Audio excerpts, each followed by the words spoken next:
धान,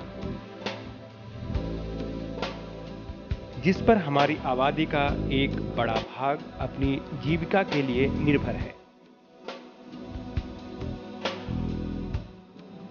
कृषि के क्षेत्र में उन्नति कर ही हम किसानों के जीवन स्तर को ऊपर उठा सकते हैं।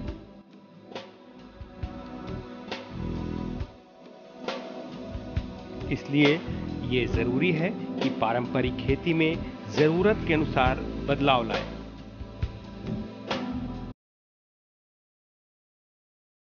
ताकि मिट्टी, पानी और वातावरण के समुचित उपयोग द्वारा हमारी कृषि उन्नत बन सके।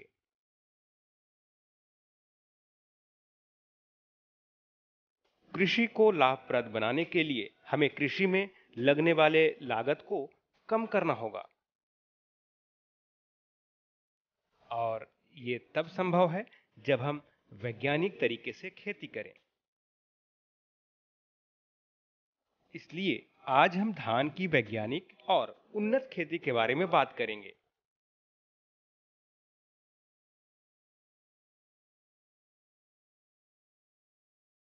यहाँ के बहुसंख्यक आबादी कृषि पर निर्भर है। इसीलिए कहा जाता है कि कृषि ही जीवन की मूल आधार है। कृषि है तो अन्न है, अन्न है तो जीवन है।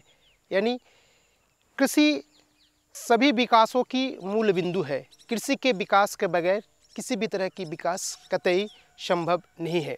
इसलिए मैं आप किसान भाइयों को ये बताना चाहूँगा कि हमारे राज्य के खरीफ मौसम में उगाए जाने वाले फसलों में धान की प्रमुख भूमिका है। यानी धान एक मुख्य फसल के रूप में है। किसी भी फसल के उत्पादन और प्रति इकाई क्षेत्रफल में उत्पादकता को बढ़ाने के लिए जिन बिंदुओं पर ध्यान केंद्रित करने की ज़रूरत है, किसान भाइयों को चाहिए कि उन सारे बिंदुओं को अक्षरशः पालन करें, जिससे वे अपने उत्पादन और उत्पादकता को आशा के अनुरूप बढ़ा सके।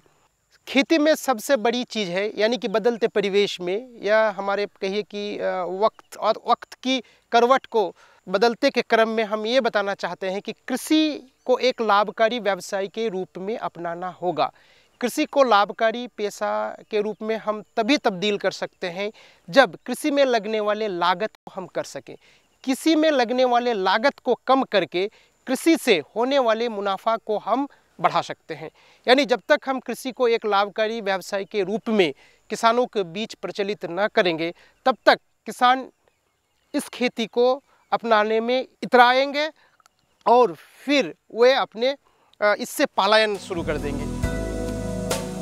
जब हम वैज्ञानिक खेती की बात करते हैं तो अक्सर किसान भाई भ्रमित हो जाते हैं।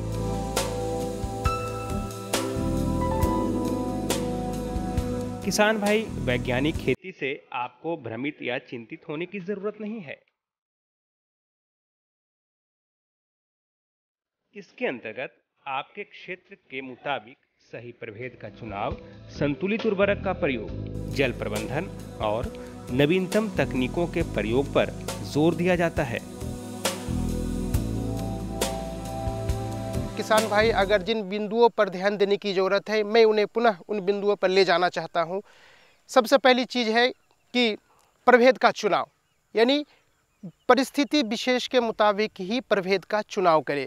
दूसरी बात है कि अनुशंसित प्रभेद का जो बीज है वो उत्तम क्वालिटी की होनी चाहिए, गुणवत्ता वाली होनी चाहिए, और उसकी खरीद कोई विश्वसनीय स्रोत से ही होनी चाहिए। तीसरी चीज़ ये है कि सही वक्त पर बुआई करें। बुआई न तो पहले करें, बुआई न तो बाद में करें। जो सही वक्त पर बुआई है उसी वक्त पर बुआई करें। ये एक, इसमें कहीं कोई लागत नहीं लगती है, बल्कि ये किसानों की और वैज्ञानिकों की तजुर्बे के आधार पर हम कह सकते हैं कि सही वक्त पर अगर हम बुआई करेंगे तो निश्चित रूप से हम फसल से ज़्यादा लाभ ले सकते हैं, उससे ज़्यादा उत्पादन हम प्राप्त कर सकते हैं। चौथी बात यह है कि सही और संतुलित मात्रा में खाद और उर्वरक का इस्तेमाल करना। सिर्फ रासायनिक खाद पर निर्भरता नहीं होनी चाहिए, रासायनिक खाद के साथ जैविक खाद का भी इस्तेमाल होनी चाहिए। जैविक खाद के इस्तेमाल होने से रासायनिक खाद से होने वाले हानि को भी हम कम कर सकते हैं, और मिट्टी में जो लगातार रासायनिक खाद के इस्तेमाल से मिट्टी स्वास्थ्य में जो बदलाव आता जाता है या उनके उर्वरा शक्ति पर जो दुष्प्रभाव पड़ता है उसको भी हम कम कर सकते हैं। चौथी बात यह है कि खड़ी फसल पर निकाई गुड़ाई या खरपतवार का नियंत्रण करना है। यानी फसल के साथ जब अनचाहे पौधे उग आते हैं तो वो फसल के साथ मिट्टी में उपलब्ध नमी के लिए, मिट्टी में उपलब्ध पोषक तत्व के लिए प्रतिस्पर्धा करते हैं, जिससे क्या करते हैं, फसल के उत्पादन को कम कर देते हैं। इसीलिए जरूरी है कि एक निश्चित अवधि में ये कहा गया है कि पौधे के पूरे जीवन काल का 1/3 हिस्सा खरपतवार के लिए बहुत ही संवेदनशील होते हैं। अगर इस वक्त हम खेत को खरपतवार से मुक्त नहीं रखेंगे तो ज़्यादा से ज़्यादा फसल को हानि हो जाएगी। अब बात है सिंचाई प्रबंधन को। ये बात सच्चाई है कि पानी की कमी नहीं है, लेकिन ये भी बात सच्चाई है कि दिन प्रतिदिन पानी की कमी का एहसास होता चला जा रहा है। इसीलिए उपलब्ध पानी का इस्तेमाल सही वक्त पर होनी चाहिए, सही मात्रा में होनी चाहिए और सही उपाय लगाकर होनी चाहिए। यानी कि उसके लिए जो अनुशंसित तरीका है या फिर खेती के जो अनुशंसित तौर तरीका है उनको ही अपनाना ज़्यादा लाभकारी होगा। अब है कि खड़ी फसल पर कीट व्याधि से फसल को सुरक्षा प्रदान करना और सही वक्त पर कटाई करके सही नमी रहने पर ही उसका भंडारण करना। इन सारे बिंदुओं पर अगर किसान भाई ध्यान देंगे तो निश्चित रूप से वो फसल की उपज और उत्पादकता को बढ़ा सकेंगे और अपनी खेती को लाभकारी बना सकेंगे। चलिए, ये तो रही बात वैज्ञानिक तरीकों के बारे में। अब हम धान के वैज्ञानिक खेती के बारे में बात करते हैं।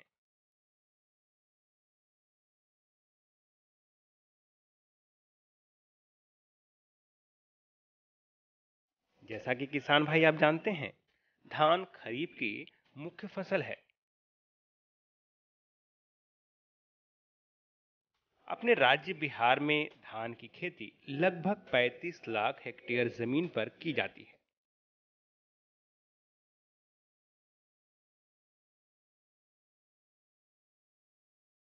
लेकिन इसकी उत्पादकता अन्य राज्यों की तुलना में काफी कम है। अगर कुछ बातों पर ध्यान दिया जाए तो इसकी उत्पादकता बढ़ाई जा सकती है, जैसे समय पर रोपाई करना, निश्चित दूरी पर पौधों की रोपाई, सिंचाई एवं जल प्रबंधन, खरपतवार नियंत्रण, कीट एवं रोगों का नियंत्रण। इन सभी बातों को ध्यान में रखते हुए तथा वैज्ञानिक तरीकों को अपनाते हुए धान की उत्पादकता बढ़ाई जा सकती है। अब मैं धान के बारे में बताना चाहता हूँ। बिहार राज्य में धान की खेती मुख्यतः खरीफ मौसम में ही होती है। इनके अंतर्गत करीब करीब बिहार राज्य में 35 लाख हेक्टेयर्स ज़मीन में इसकी खेती होती है। विडंबना ये है कि इसकी उत्पादकता अन्य राज्यों की तुलना में काफ़ी कम है। उत्पादकता को बढ़ाने के लिए ज़रूरी इस बात की है कि किसान भाई जो वैज्ञानिक तरीका है, जो अनुशंसित तौर तरीका है, जो अनुशंसित प्रभेद है, खाद और उर्वरक का इस्तेमाल है, समय पर सिंचाई प्रबंधन करना है, खड़ी फसल पर कीट व्याधि से फसल को सुरक्षा प्रदान करना है, इन सारी बातों को अगर ध्यान देंगे तो निश्चित रूप से फसल के उत्पादन को बढ़ा सकेंगे। धान की उत्पादकता पर हम बात करते हैं तो इसके लिए सही प्रभेद का चुनाव होना जरूरी है।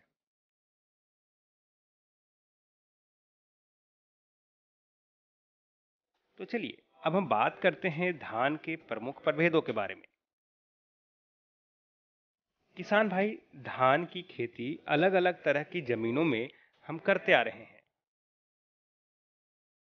जैसे ऊपरी जमीन, गहरी जल जमाव वाला जमीन या निचली जमीन। इस तरह से विभिन्न परिस्थितियों के लिए अलग अलग प्रभेदों की अनुशंसा वैज्ञानिकों द्वारा की जाती है। अगर हम ऊपरी जमीन की बात करें तो इसके लिए जो प्रभेद हो सकते हैं उसे आप नोट करें: प्रभात, तुरंता, रिछारिया, सरोज, धनलक्ष्मी, पूसा 2 आदि उपयुक्त प्रभेद हैं। ये सारे प्रभेद 100 से 115 दिनों में पककर तैयार हो जाते हैं। इन प्रभेदों को 1 से 15 जुलाई तक बोने का सही समय है। साथ ही इसके बीज की अनुशंसित मात्रा 20 किलो प्रति हेक्टेयर है। बिचड़ा 20 से 25 दिन का हो जाए तो उसे अपने खेतों में लगाएं तथा पौधे से पौधे की दूरी 15 सेंटीमीटर हो और लाइन से लाइन की दूरी 15 सेंटीमीटर हो।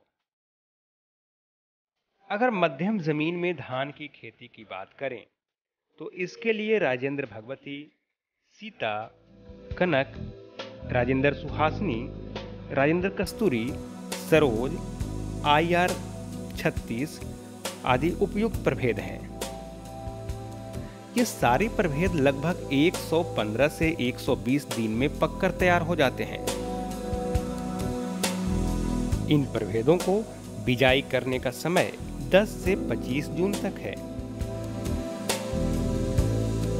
बिचड़ा जब 25 से 30 दिन का हो जाए तब उसे उखाड़कर खेतों में रोपनी करें। इसमें पौध से पौध की दूरी 20 गुना 15 सेंटीमीटर होनी चाहिए। अब प्रभेद का चुनाव। धान की खेती विभिन्न परिस्थितियों में की जाती है। ऊपरी जमीन, मध्यम जमीन, नीची जमीन तथा गहरी जल जमाव वाला जमीन, इन सारे परिस्थितियों के लिए अलग अलग प्रभेद अनुशंसित की गई है। जैसा कि ऊपरी जमीन को अगर हम लेते हैं, ऊपरी जमीन के लिए जो अनुशंसित धान की अनुशंसित किस्म है वो है आपका प्रभात, तुरंता, रिछारिया, सरोज, धनलक्ष्मी, पूसा 2-21।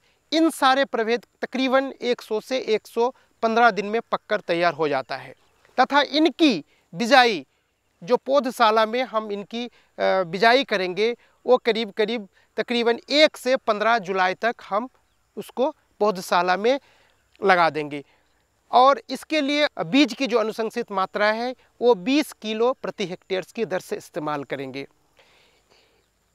बिचड़ा जब 20 से 25 दिन का हो जाए तब उखाड़कर हम कादो की हुई ज़मीन पर उसका रोपनी करते हैं। रोपनी की दूरी 15 से 15 सेंटीमीटर तक होनी चाहिए। 15 गुना 15 यानी पौधा से पौधा की दूरी 15 सेंटीमीटर तथा रो से रो की दूरी 15 सेंटीमीटर होनी चाहिए।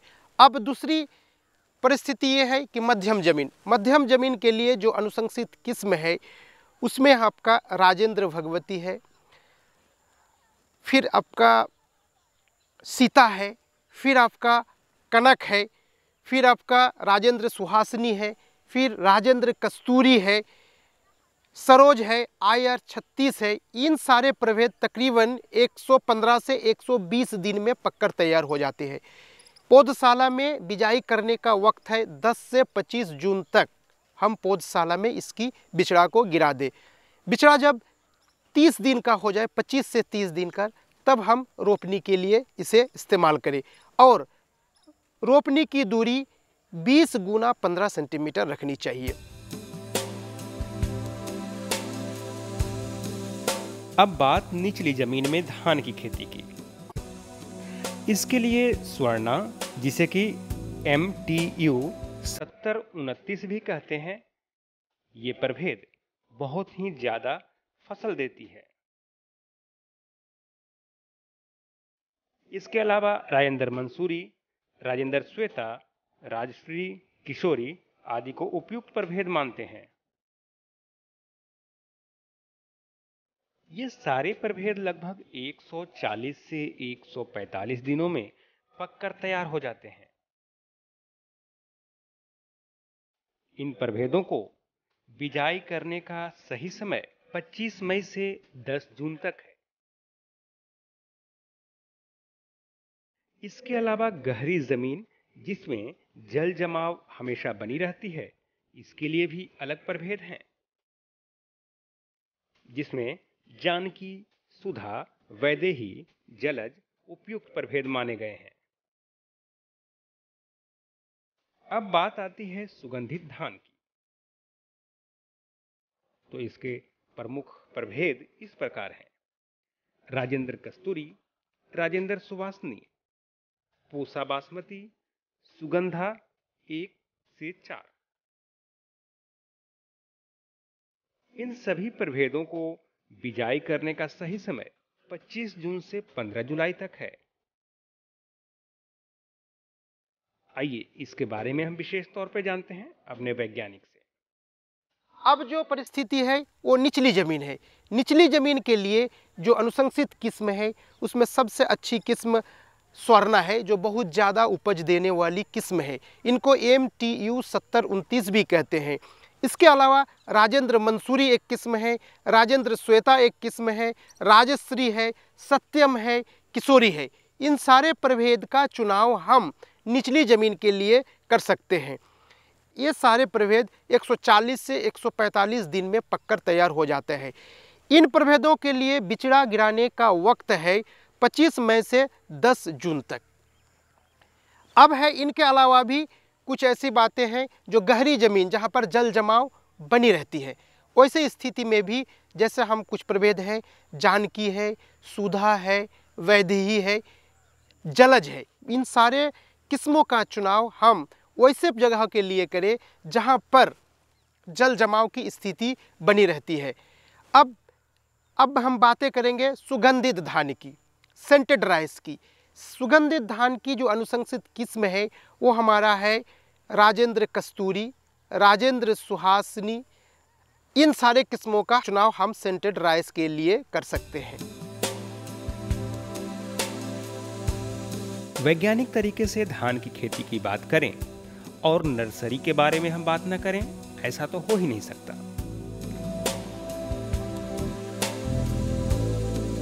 तो चलिए अब हम जानते हैं धान की नर्सरी लगाने का सही तरीका क्या है। आइए इसके बारे में हम विशेष तौर पर जानते हैं अपने वैज्ञानिक से।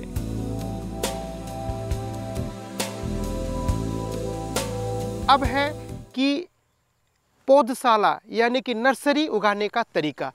नर्सरी या तो हम सामान्य विधि से कर सकते हैं या फिर डेपोक विधि से कर सकते हैं।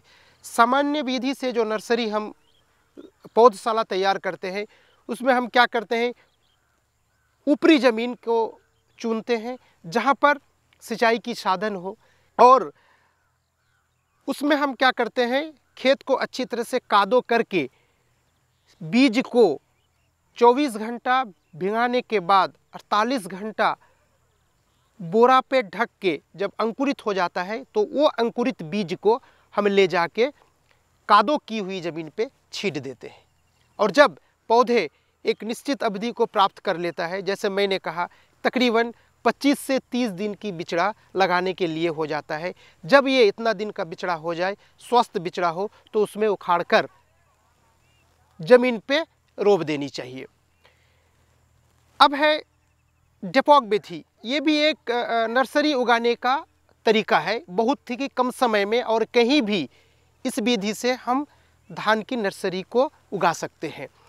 इस विधि के लिए हम क्या करते हैं, ज़मीन पर या तो हम प्लास्टिक की सीट को बिछा देते हैं या फिर केले के पत्ती को बिछाकर बीज को, जो अनुशंसित मात्रा में जो बीज है, उस बीज को भिगोकर 24 घंटा भिगोने के बाद 48 घंटा बोरे में ढक कर जब उसमें अंकुरित हो जाता है तो उसको हम बिछा देते हैं।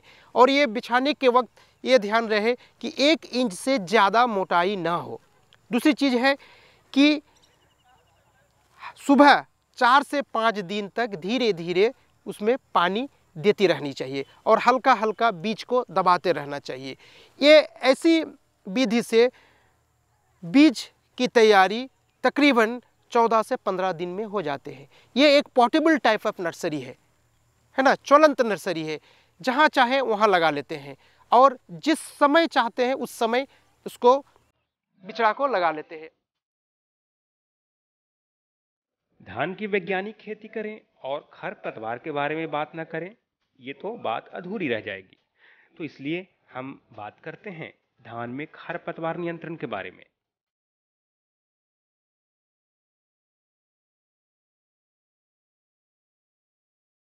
खरपतवार पौधे की वृद्धि को रोक देते हैं,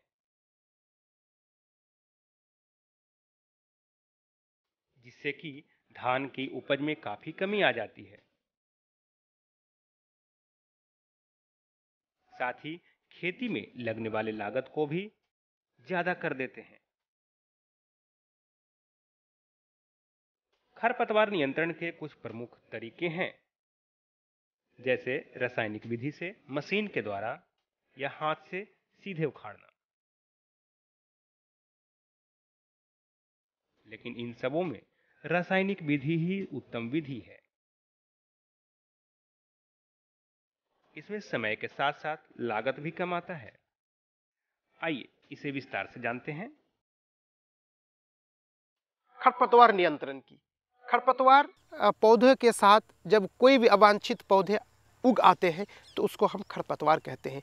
ये पौधे की वृद्धि को रोक देते हैं, ये पौधे में लगने वाले लागत को ज़्यादा कर देते हैं, पौधे की उपज को कम कर देते हैं, पौधे की उपज की गुणवत्ता को भी घटा देती है।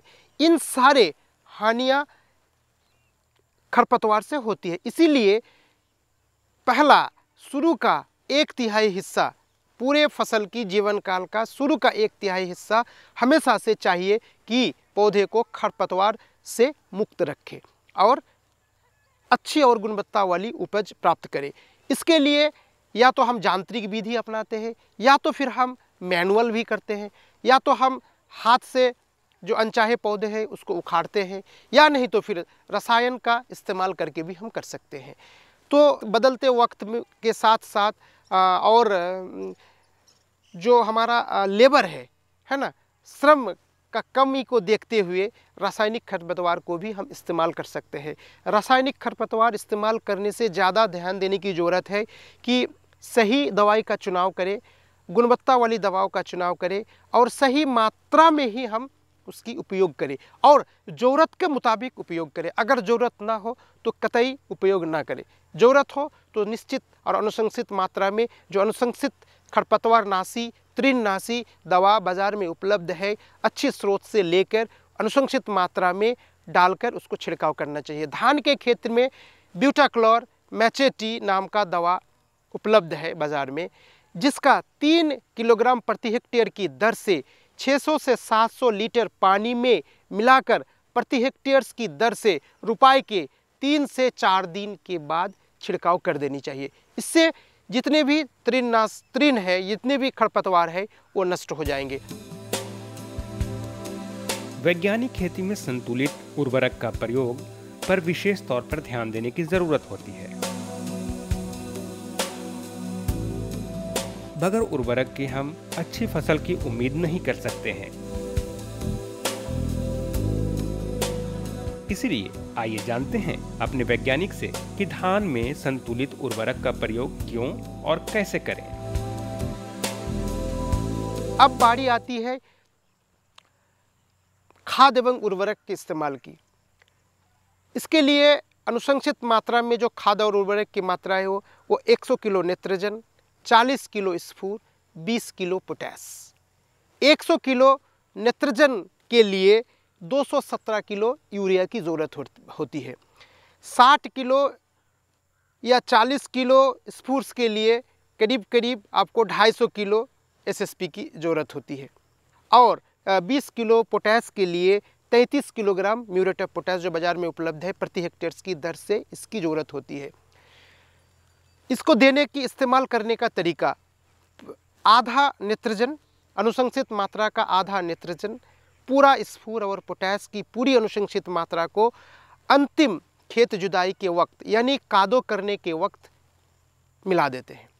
बचे हुए नेत्रजन का आधा बुआई के 30 से 40 दिन के बाद इस्तेमाल करते हैं और उसका बचा हुआ आधा नेत्रजन का इस्तेमाल जब बाली निकलने की स्थिति में आती है तब हम इसमें इस्तेमाल करते हैं। इन सारे तौर तरीका को अगर किसान भाई अपनाएंगे तो निश्चित रूप से धान की अच्छी फसल ले पाएंगे, उससे ज़्यादा उपज को लेंगे और खेती में लगने वाले लागत कम हो जाएगी, मुनाफा ज़्यादा होगा। किसान भाइयों को चाहिए कि जो भी तौर तरीका अनुशंसित है वो या वैज्ञानिक तौर तरीका को ही अपनाएं और ज़्यादा से ज़्यादा लाभ प्राप्त करें। भाइयों, देरी किस बात की, वैज्ञानिक तरीके से धान की खेती करें और अपनी उन्नति के साथ साथ अपने देश और राज्य की उन्नति में भागीदारी निभाएं। धान की वैज्ञानिक खेती के अंतर्गत कुछ और बातें हैं, जैसे सावधानियां और इसके प्रमुख बिंदु। इसके बारे में भी हम चर्चा करेंगे, लेकिन अगले भाग में।